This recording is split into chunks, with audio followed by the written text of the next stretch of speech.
कहानी की शुरुआत होती है घने जंगल के बीचों बीच एक बड़ी नदी से, जहां जेफ नाम का एक आदमी अपने कुछ साथियों के साथ इसी नदी में आगे की तरफ बढ़ रहा होता है। ये लोग सांपों को पकड़कर उसे शहर में बेचा करते थे, लेकिन आज ये लोग जिस जगह सांप पकड़ने जा रहे थे वो जगह बहुत ज्यादा खतरनाक थी। यहाँ बोट का कैप्टन भी जेफ से कहता है कि जिस जगह तुम लोग जा रहे हो वो जगह श्रापित है और जहरीले सांपों से भरी हुई है, और मैंने सुना है कि वहाँ क्रिम्सन नाम का एक बहुत ही बड़ा एनाकोंडा रहता है। जो भी उस जगह पर जाता है वो एनाकोंडा उसे मार देता है। लेकिन जेफ मुस्कुराते हुए बोट के कैप्टन से कहता है कि बस तुम मुझे वहां तक पहुंचा दो, वहां तुम्हें तुम्हारे पैसे मिल जाएंगे और तुम अपनी बोट को लेकर वापस आ जाना। जेफ सांपों को पकड़ने का एक एक्सपर्ट शिकारी था और आज जेफ खास उस क्रिम्सन एनाकोंडा को पकड़ने के लिए इस जंगल में आया था। कुछ देर बाद ये लोग उस जगह तक पहुंच जाते हैं और यहाँ बोट का कैप्टन जेफ से ज्यादा पैसे मांगने की डिमांड करता है, क्योंकि ये एक बहुत खतरनाक जगह थी और यहाँ तक किसी को पहुंचाना एक बहुत ही बड़ा रिस्की काम था। जेफ भी इनकार नहीं करता और वो जेब से पैसे निकालकर उसे दे देता है। लेकिन जैसे ही बोट का कैप्टन पैसे लेने के लिए दोनों हाथ आगे बढ़ाता है, तब जेफ जानबूझकर पैसे नीचे गिरा देता है, जिसे खुशी खुशी बोट का कैप्टन उठाने लगता है। पैसे उठाने के बाद जब वो मुस्कुराते हुए जेफ की तरफ देखता है, तब जेफ उसके गले में चाकू घोंपकर उसे मार देता है और बेरहमी से उसका गला काटकर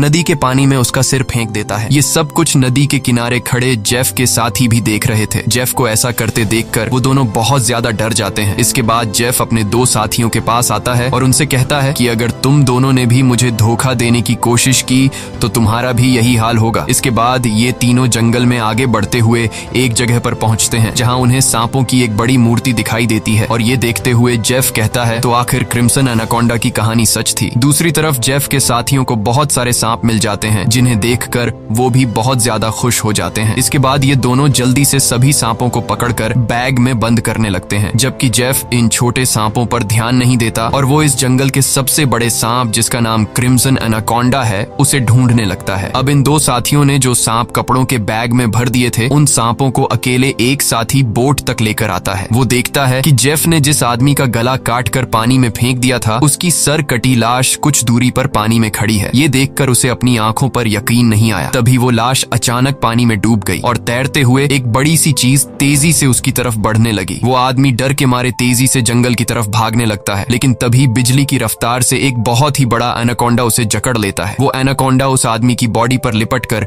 उसकी हड्डियां तोड़ देता है और अपना बड़ा सा मुंह खोलकर उसे खाने लगता है। दूसरी तरफ हम उस आदमी के दूसरे साथी को देखते हैं, जो सांपों से भरे एक बैग को लेकर जंगल में आगे की तरफ बढ़ रहा होता है। तभी वो अचानक एक जगह पर रुककर कुछ ऐसा देख लेता है जिससे वो बहुत ज्यादा डर जाता है। असल में उसने उसी बड़े एनाकोंडा की बॉडी को रेंगते हुए देख लिया था। जैसे ही वो एनाकोंडा एक पेड़ पर चढ़ रहा था, तो उसके पेट को देखकर साफ लग रहा था कि उसने किसी इंसान को जिंदा निगल लिया है। अब इससे पहले कि वो आदमी अपनी जान बचाकर भाग पाता, तभी वो एनाकोंडा उसके साथी की लाश को उगल देता है। इसके बाद वो सांप उस आदमी को भी पकड़ लेता है। वो सांप उस आदमी को जकड़कर जोर से दबाता है और पेड़ से लिपटकर उस आदमी को भी खाने लग जाता है। ये सब कुछ ही दूर से जेफ भी देख रहा होता है और ये देखकर जेफ अपने साथी को बचाने के बजाय खुश हो रहा था, क्योंकि जेफ भी यही चाहता था कि कोई उस सांप का चारा बन जाए और जब चारे को खाते समय सांप का ध्यान भटक जाए, तब जेफ सांप को बेहोश करके मार दे। इसके बाद जेफ अपना शॉटगन निकालकर सांप को बेहोश करने ही वाला था कि तभी अचानक जंगल के सभी जानवर और बर्ड्स शोर मचाने लगे, जिनकी आवाज सुनते हुए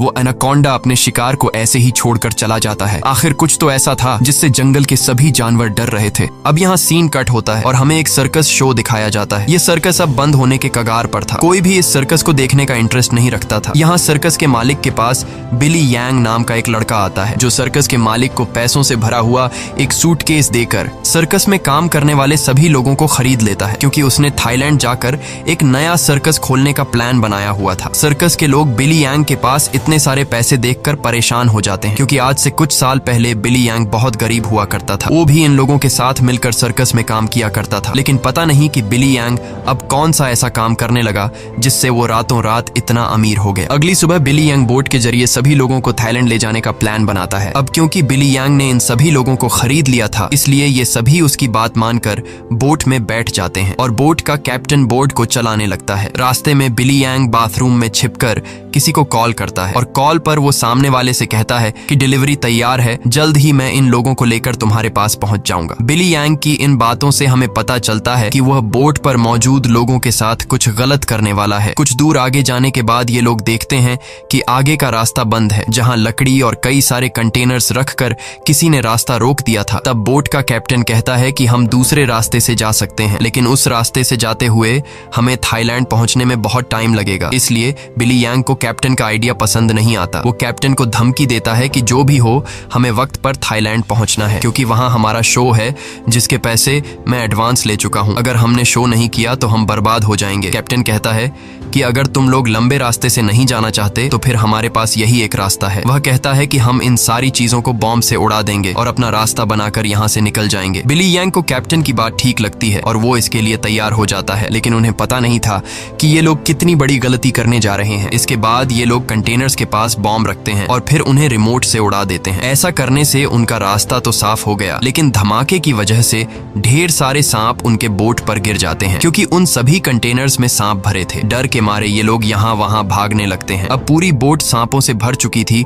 और ये सांप बोट पर मौजूद लोगों को डसने लगते हैं। यहाँ लेनी नाम की एक लड़की समझदारी से काम लेते हुए पाइप के जरिए प्रेशर से पानी खोल देती है और अपने आसपास जितने भी सांप होते हैं सबको बोट से नीचे पानी में गिरा देती है। बिली यांग डर के मारे बोट के बाथरूम में छिप जाता है, लेकिन तभी अचानक बाथरूम की छत टूट जाती है और बहुत सारे सांप बिली यांग के ऊपर गिर जाते हैं। उनसे बचने के लिए वह नदी में कूद जाता है और तैरते हुए किनारे तक पहुंचता है, लेकिन वहां पर भी एक किंग कोबरा उसके सामने आ जाता है। अब इससे पहले कि वो किंग कोबरा बिली को काट पाता, तभी कोई आदमी सांप पर पैर रखकर उसे कुचल देता है और बिली यांग की जान बचा लेता है। यह इंसान कोई और नहीं बल्कि जेफ था। अब जेफ ने बिली की जान बचाई थी, इसलिए बिली उसे अपने बोट पर ले आता है। जेफ यहाँ सभी से झूठ कहता है कि मैं एक वाइल्ड एक्सप्लोरर हूँ और एक एक्सीडेंट की वजह से यहाँ जंगल में फंस गया हूँ। तभी सर्कस के एक आदमी जिसका नाम जियाओ है, उसके कान में तेज दर्द होने लगता है। दर्द इतना ज्यादा था कि वह नीचे गिर जाता है। जब जेफ उसके कान में गौर से देखता है तो उसे पता चल जाता है कि जियाओ के कान में तकलीफ क्यों हो रही है। इसके बाद जेफ अपनी उंगली पर एक कट लगाकर उसे जियाओ के कान के पास ले जाता है और तभी जियाओ के कान से एक पतला जहरीला सांप निकलकर जेफ की उंगली को काट देता है, लेकिन सांप के काटने के बावजूद जेफ को कुछ नहीं होता और वह उस पतले सांप को पानी में फेंक देता है। ये देखकर लेनी बहुत हैरान हो जाती है और सोचने लगती है कि आखिर सांप के काटने के बाद भी जेफ पर जहर का असर क्यों नहीं हुआ। लेनी भी सांपों के बारे में जानकारी रखती थी। वह जानती थी कि एक सांप के जहर से इम्यून होने के लिए इंसान को बहुत सारा सांप का जहर अपने शरीर में डालना पड़ता है, तब जाकर उस इंसान पर सांप के जहर का असर नहीं होता। ये सारी चीज वह बिली यांग को भी बताती है और कहती है, मुझे जेफ ठीक नहीं लग रहा। तुमने भी देखा कि सांप ने उसे उंगली पर काटा, लेकिन जेफ को कुछ नहीं हुआ। लेकिन बिली यांग लेनी की बातों पर ध्यान नहीं देता और कहता है कि हमें जेफ का शुक्रिया अदा करना चाहिए, क्योंकि उसने मेरी और हमारे एक साथी की जान बचाई है। दूसरी तरफ जेफ इस बोट के कैप्टन से मिलता है। जेफ बोट के कैप्टन को ढेर सारे पैसे देकर एक नक्शा दिखाता है और बोट के कैप्टन से कहता है कि अगर तुमने मुझे नक्शे पर बताई गई जगह पर पहुंचाया तो मैं वहां पहुंचकर तुम्हें और भी ढेर सारे पैसे दूंगा। कैप्टन उस जगह का नाम सुनते ही बंदूक उठाकर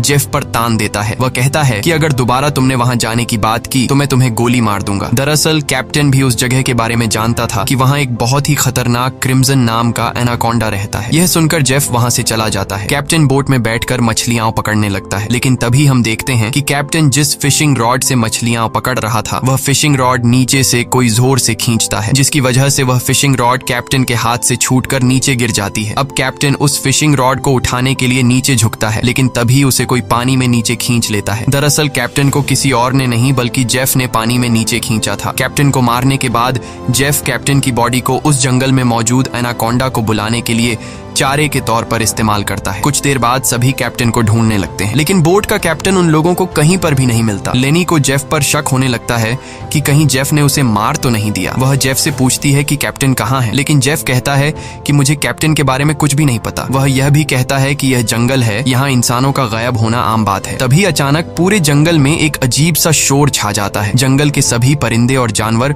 शोर मचाकर भागने लगते हैं। तभी एकदम से उन सबको पानी में कुछ अजीब सी हलचल सुनाई देती है। एक साथी कहता है कि यह आवाज कैसी है। तब जेफ खुश होकर कहता है कि कुछ बड़ा आने वाला है। जेफ की खुशी से यह साफ जाहिर हो रहा था कि जैसे वह इस आने वाले खतरे का इंतजार कर रहा था। तभी हम देखते हैं कि नदी की गहराई में एक बहुत ही बड़ा एनाकोंडा जेफ के लगाए जाल की तरफ बढ़ रहा है। जेफ का लगाया हुआ फिशिंग रॉड जोरों से नीचे की तरफ खींचता है। अब जेफ एनाकोंडा को पकड़ने के लिए फिशिंग रॉड को पकड़ने की कोशिश करता है, लेकिन वह एनाकोंडा इतनी आसानी से जेफ के जाल में कहां फंसने वाला था। तभी वह एनाकोंडा उनके सामने आ जाता है। यह एनाकोंडा आकार में बहुत बड़ा और बेहद डरावना था, जिसे देखकर सबके गले में सांसें अटक जाती हैं। जेफ ने जो फिशिंग रॉड की रस्सी पकड़ी हुई थी, एनाकोंडा उस रस्सी को जोर से खींचता है, जिससे जेफ नीचे पानी में गिर जाता है। वह एनाकोंडा जेफ को पानी में इधर उधर पटकने लगता है, लेकिन जेफ इतनी आसानी से हार मानने वाला नहीं था। वह खुद को बचाने के लिए तैरते हुए उसी नदी में मौजूद एक छोटी बोट पर चढ़ जाता है और एनाकोंडा को पकड़ने वाले जाल की रस्सी को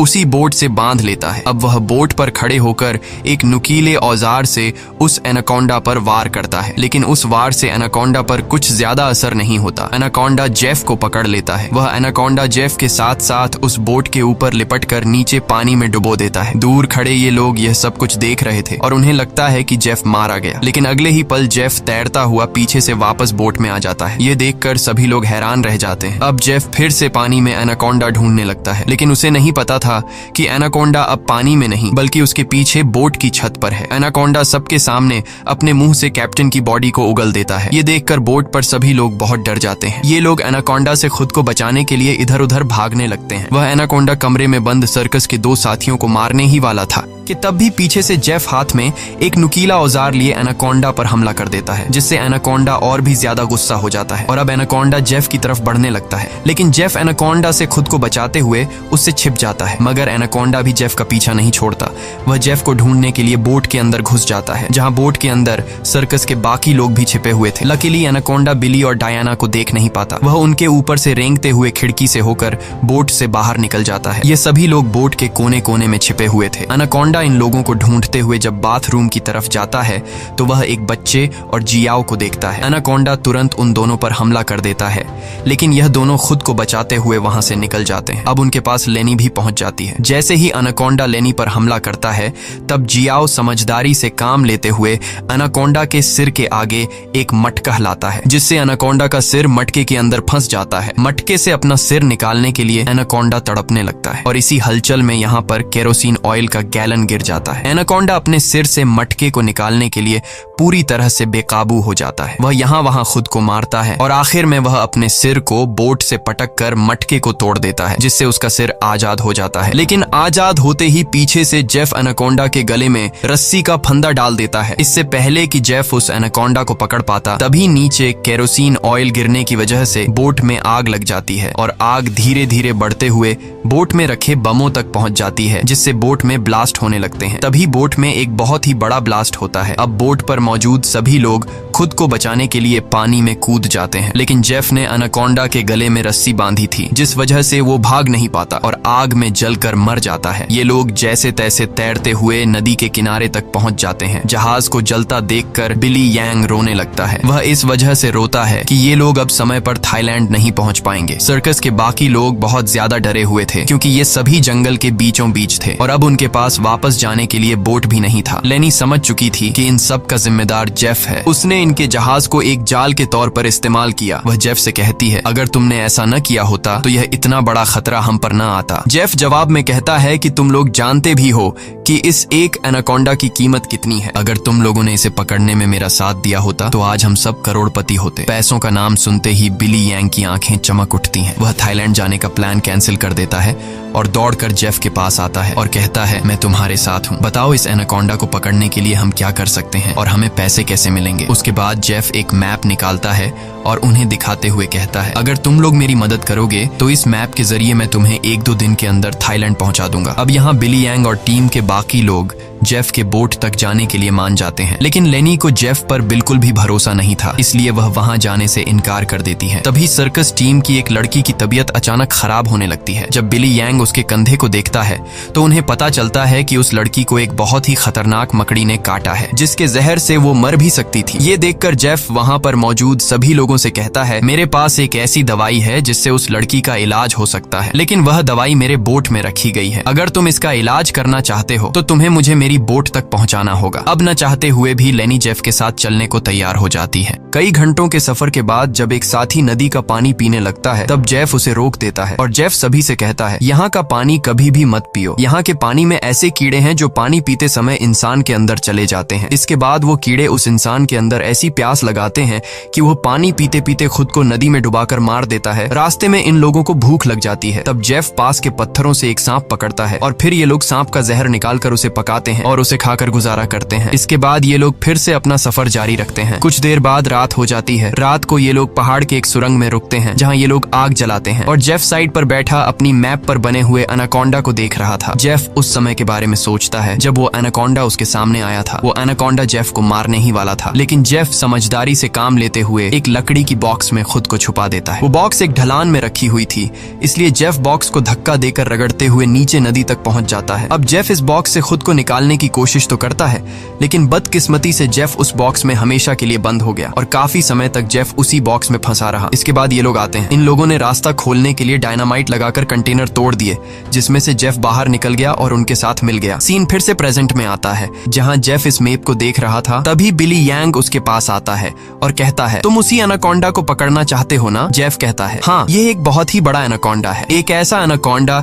जो इस पूरे जंगल का राजा है। यहाँ के सभी जानवर इस एनाकोंडा से डरते हैं। इसने दुनिया के बड़े बड़े शिकार किए हैं, यहाँ तक कि इसने अपने ही जैसे बड़े बड़े एनाकोंडा को मार गिराया, और अगर हम उसे पकड़ने में कामयाब हुए तो हम रातों रात मिलियनेयर बन जाएंगे। पैसों का सुनते ही बिली यंग कहता है, मैं आपके साथ उस एनाकोंडा को पकड़ने के लिए तैयार हूँ। अब काफी रात हो जाती है और ये सभी लोग सो जाते हैं। तभी सर्कस के एक साथी की किसी अजीब सी आवाज से आंख खुलती है। वो देखता है कि उसका भाई यहाँ नहीं है। अपने भाई को ढूंढते हुए वो उस सुरंग से बाहर आया और उसे ढूंढते हुए नदी के पास जाता है, जहाँ वो देखता है कि उसका भाई अपने आप को नदी के पानी में डुबाने की कोशिश कर रहा है। ये आदमी उसे ऐसा करने से रोकता है, पर उसका भाई इसकी कोई बात नहीं सुनता। और तब वो देखता है कि उसके भाई की नाक से कुछ अजीब से कीड़े निकल रहे हैं, जिसे देखकर वो समझ जाता है कि इसने इस नदी का पानी पी लिया है। जो कि जेफ ने बताया भी था कि इस नदी का पानी पीने के बाद उस पानी के अंदर मौजूद कीड़े उस इंसान को इतनी प्यास लगा देते हैं कि वो इंसान खुद को उस पानी के अंदर डुबाने पर मजबूर हो जाता है। और ठीक ऐसा ही होता है। अपने भाई को मरा हुआ देखकर ये आदमी बहुत ज्यादा रोता है और वापस सुरंग में आ जाता है। अगली सुबह ये लोग दोबारा अपने सफर पर निकल जाते हैं। कई घंटों का सफर तय करने के बाद ये लोग एक नदी के पास पहुंच जाते हैं और अब इन लोगों को अपनी मंजिल तक पहुंचने के लिए उस नदी में से होते हुए पैदल जाना पड़ेगा। अब ये लोग पहले तो उस नदी में उतरने से काफी ज्यादा डर रहे थे, लेकिन कोई दूसरा रास्ता न होने की वजह से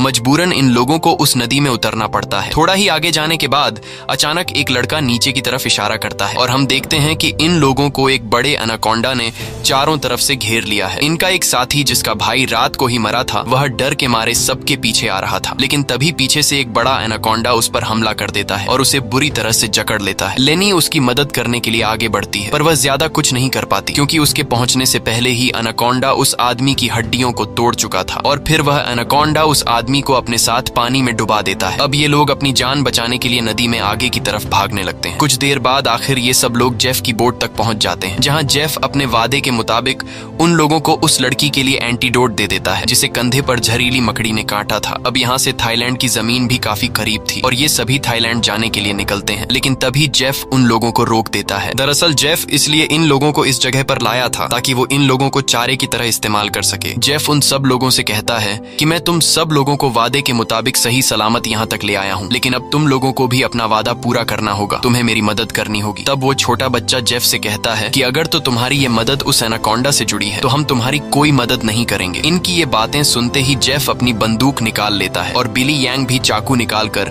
उसका साथ देने लगता है। बिली यांग सभी से कहता है कि जेफ जो भी कह रहा है तुम्हें उसकी बात माननी चाहिए। यहाँ लेनी कहती है कि तुम लोग पागल तो नहीं हो गए हो, उस एनाकोंडा को पकड़ना बहुत मुश्किल है, क्यों तुम लोग अपनी जान से हाथ धोना चाहते हो? जेफ कहता है, हाँ तुम ठीक कह रही हो, उस एनाकोंडा को पकड़ना मुश्किल तो है पर नामुमकिन नहीं, क्योंकि उस एनाकोंडा को खाते हुए जब उसका ध्यान भटक जाए तब उसे पकड़ा जा सकता है। उसके बाद बिली यांग और जेफ सर्कस टीम के 2 लोगों को रस्सी से बांधकर सांप का चारा बनाते हैं। वह बच्चा बिली यांग से कहता है, तुम ऐसा क्यों कर रहे हो? सोचो अगर हम लोग मर गए तो तुम्हारी सर्कस में कौन परफॉर्म करेगा? ये सुनकर बिली यांग जोर जोर से हंसने लगता है और उस बच्चे से कहता है कि क्या तुम लोगों ने कभी सोचा नहीं कि मैं इतनी जल्दी कुछ ही सालों में इतना अमीर कैसे हुआ? अरे पागलो, मैं तुम लोगों को थाईलैंड में सर्कस के लिए थोड़ी लेके जा रहा था। मैं तो तुम्हारी बॉडी के ऑर्गन्स को बेचकर बहुत सारा पैसा कमाने वाला था और यही मेरा बिजनेस है, लेकिन अब देखो मैंने अपना प्लान चेंज कर दिया। अब मैं जेफ के साथ मिल गया हूँ क्योंकि मैं जानता हूँ कि तुम्हारे बॉडी पार्ट्स से भी ज्यादा पैसे मुझे ये एनाकोंडा दे सकता है।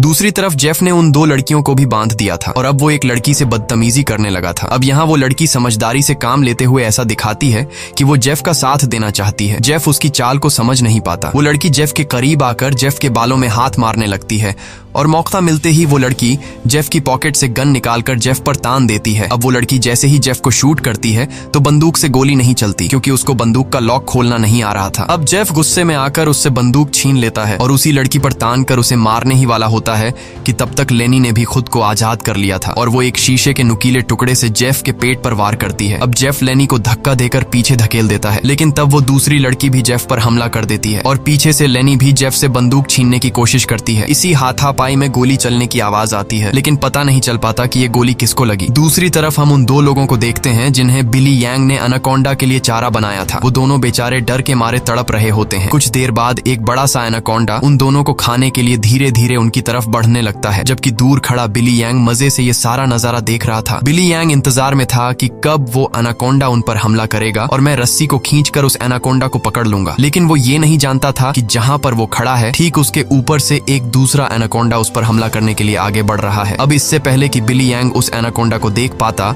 वो एनाकोंडा उसके काफी करीब पहुंच जाता है और वो एनाकोंडा बिली यांग पर हमला करके उसे अपने साथ उठाकर ले जाता है। और तब बिली यांग के हाथ से रस्सी छूट जाती है, जिससे एनाकोंडा का चारा बने हुए दो लोगों को जाल कवर कर लेता है, जिससे उनकी जान बच जाती है। दूसरी तरफ जेफ उस लड़की को मारने की कोशिश करता है, लेकिन लेनी पीछे से आकर जेफ को एक बड़ी लकड़ी से सिर पर मारकर बेहोश कर देती है। जेफ के बेहोश होते ही ये दोनों भागते हुए अपने दो साथियों के पास पहुंच जाती हैं और उन्हें जाल से आजाद कर लेती हैं। लेकिन बदकिस्मती से जेफ को होश आ गया था और वो उनकी तरफ बढ़ने लगा, लेकिन तभी एक बड़ा सा एनाकोंडा आकर जेफ को ले जाता है। ये लोग अब जल्दी से यहाँ से निकलने की तैयारी करते हैं, लेकिन उनकी एक साथी चलने के लायक नहीं थी, क्योंकि जेफ और उन लड़कियों के बीच हाथापाई के दौरान जो गोली चली थी वो गोली उस लड़की को लगी थी। कुछ देर बाद वो लड़की उनकी नजरों के सामने दम तोड़ देती है। अब बचे हुए तीन लोग अपनी जान बचाने के लिए जेफ की बोट में बैठकर नदी से होते हुए यहाँ से निकलने लगते हैं, लेकिन तभी पीछे से जियाओ को कोई चीज लगती है। जब वो कंधे से उस चीज को उतार कर देखता है तो उसे पता चलता है कि ये एक बेहोशी वाला इंजेक्शन है। कुछ ही सेकंड बाद जियाओ बेहोश हो जाता है और जियाओ को बेहोश करने वाला कोई और नहीं बल्कि जेफ ही था, यानी उस एनाकोंडा के हमले से भी वो बच गया था और उसने एनाकोंडा का सिर काटकर उसे मार दिया था। अब जेफ उन तीनों को पकड़कर एनाकोंडा के चारे के लिए बांध देता है और उनके चारों तरफ तेज धार वाली लोहे की तार बांध देता है और साथ में वहां पर खून भी छिड़क देता है, जिसके बाद वो उनके जाल की रस्सी को पकड़कर यहाँ से कुछ दूर खड़ा हो जाता है। कुछ देर बाद कई सारे एनाकोंडास खून को सूंघते हुए उन तीनों की तरफ बढ़ने लगते हैं। ये तीनों बहुत ज्यादा डरे हुए होते हैं और उनको अपनी मौत आंखों के सामने नजर आ रही होती है। ये सभी एनाकोंडास उन तीनों को मारने के लिए उनके काफी करीब पहुंच जाते हैं, लेकिन तभी एक बार फिर से जंगल के सभी जानवर शोर मचाकर भागने लगते हैं और यहाँ पर मौजूद सभी एनाकोंडास भी किसी को देखकर एक एक करके भागने लगते हैं। लेकिन एक एनाकोंडा अभी भी उन तीनों को मारने के लिए रुका हुआ था, पर तभी वहां पर क्रिम्सन एनाकोंडा आ जाता है और वो उस अकेले रुके हुए सांप पर हमला करके उसे एक ही झटके में मार देता है। यहाँ हम उस क्रिम्सन एनाकोंडा को अच्छी तरह से देख पाते हैं, जो साइज में बहुत ही ज्यादा बड़ा और खतरनाक था, जिसे देखकर ये तीनों बहुत ज्यादा डर जाते हैं। लेकिन दूर खड़ा जेफ क्रिम्सन एनाकोंडा को देखकर बहुत खुश होता है। वो एनाकोंडा उन तीनों से लिपटकर अपना बड़ा सा मुंह खोलकर उन तीनों को खाने ही वाला था कि तभी जेफ जाल की रस्सी छोड़ देता है, जिसमें वो एनाकोंडा फंस जाता है। ये एनाकोंडा अपने आप को छुड़ाने के लिए तड़पने लगता है। वो काफी जोर लगाकर खुद को आजाद करने की कोशिश करता है, लेकिन जब वो आजाद नहीं हो पाता तब वो अपने तेज नुकीले दांतों से जाल की रस्सी काटकर खुद को आजाद कर लेता है। लेकिन अभी भी जाल की रस्सी उसके बॉडी में फंसी हुई थी, इसलिए जेफ रस्सी को मजबूती से पकड़कर उसे पकड़ने की कोशिश करता है, पर जेफ एनाकोंडा की ताकत का मुकाबला कहां कर सकता था। जेफ उसे पकड़ने की कोशिश में दो पेड़ों के बीच फंस जाता है और अब वो उन पेड़ों से बाहर निकल नहीं पाता और मौके का फायदा उठाते हुए वो क्रिम्सन एनाकोंडा जेफ की तरफ बढ़ने लगता है और जेफ को पकड़कर बुरी तरह से जकड़ने लगता है। ये तीन लोग भी अपनी आंखों से ये सारा नजारा देख रहे थे और डर के मारे जल्दी से खुद को छुड़ाने की कोशिश करते हैं, क्योंकि उन्हें पता था कि जेफ के बाद उनकी बारी है। ये लोग खुद को छुड़ाने का हर मुमकिन तरीका अपनाते हैं, लेकिन ये लोग उस जाल से निकल नहीं पाते। तभी वो छोटा लड़का अपने आप को बचाने के लिए अपने दांतों से जाल की रस्सी काटने में लग जाता है और काफी कोशिश के बाद वो रस्सी का कुछ हिस्सा काट लेता है। अब थोड़ी ही रस्सी बची थी, इसलिए वो अपने दांतों की पूरी ताकत लगाकर रस्सी को काटने लगता है, जिससे उसके दांतों से खून आने लगता है। यहाँ क्रिम्सन एनाकोंडा जेफ को बुरी तरह से जकड़ लेता है और वो जेफ को दबाकर उसकी हड्डियां तोड़ने लगता है। लगता है, जिसके बाद वो क्रिम्सन एनाकोंडा जेफ को भी जिंदा निगल लेता है। दूसरी तरफ वो बच्चा अपने दांतों से रस्सी तोड़ने में कामयाब हो जाता है और वो उन दोनों को भी आजाद कर लेता है और ये लोग नदी की तरफ भागने लगते हैं। लेकिन जेफ को मारने के बाद अब वो क्रिम्सन एनाकोंडा उनके पीछे पड़ जाता है। ये दोनों एक पेड़ के पीछे छिप जाते हैं, जबकि वो बच्चा एक लकड़ी के बॉक्स के अंदर खुद को छिपा लेता है। पर एनाकोंडा उसे देख लेता है और अब वो एनाकोंडा धीरे धीरे उस बच्चे की तरफ बढ़ने लगता है। बच्चा पूरा जोर लगाकर उस कंटेनर से बाहर निकलने की कोशिश करता है, लेकिन उस कंटेनर के दूसरी तरफ का दरवाजा बंद था। वो बच्चा चिल्लाकर उन दोनों से मदद के लिए पुकारता है और वो एनाकोंडा भी अब बच्चे के काफी करीब आ चुका था। अब इससे पहले कि एनाकोंडा उस बच्चे को मार पाता, तभी बाहर से जियाओ कंटेनर का दरवाजा तोड़कर उस बच्चे को बचा लेता है। अब ये तीनों फिर से अपनी जान बचाने के लिए एनाकोंडा से भागने लगते हैं, लेकिन ये पूरा जंगल उसी एनाकोंडा का था। इस जंगल में होते हुए ये लोग उससे बचकर नहीं जा सकते थे, इसलिए ये लोग एक पेड़ के पीछे छिप जाते हैं। पर तभी कुछ दूरी पर वो एनाकोंडा उन्हें देख लेता है। उन्हें देखते ही वो एनाकोंडा तेजी से उनकी तरफ आने लगता है। ये लोग खड़े होकर अपनी मौत का इंतजार करने लगते हैं, क्योंकि ये लोग जान चुके थे कि अब उनकी जान नहीं बच पाएगी। पर जैसे ही वो एनाकोंडा अपना बड़ा मुंह खोलकर उन पर हमला करता है, तभी एक मजबूत लोहे की नुकीली तार से उसका सिर बीच से कट जाता है। ये नुकीली तार असल में जेफ ने बिछाई थी, जिससे क्रिम्सन एनाकोंडा का खात्मा हो जाता है। ये लोग यकीन नहीं करते कि उनकी जान बच गई और ये लोग काफी देर तक उसकी बॉडी को देखते रहते हैं और फाइनली ये लोग जल्दी से उस जंगल को छोड़कर यहाँ से निकल जाते हैं। इसी के साथ ये कहानी खत्म हो जाती है। अगर आपको ये वीडियो अच्छी लगी हो तो हमारे चैनल को सब्सक्राइब और वीडियो को लाइक जरूर कीजिएगा।